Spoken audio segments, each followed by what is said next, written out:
Hello everyone and welcome. In today's short video, we are going to show you how to install the Phoca Market template in Joomla along with its demo data and the demo data for Phoca Cart.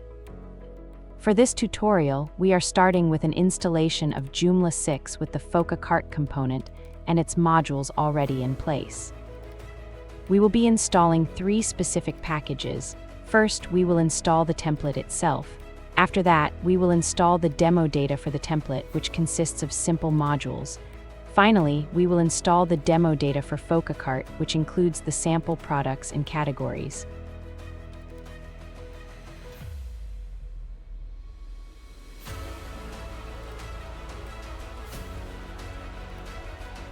Once all 3 packages are installed, we can see the results immediately.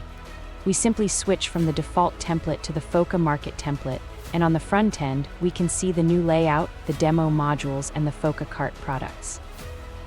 By using this simple installation of 3 packages, we can have a demo e-commerce site up and running in no time.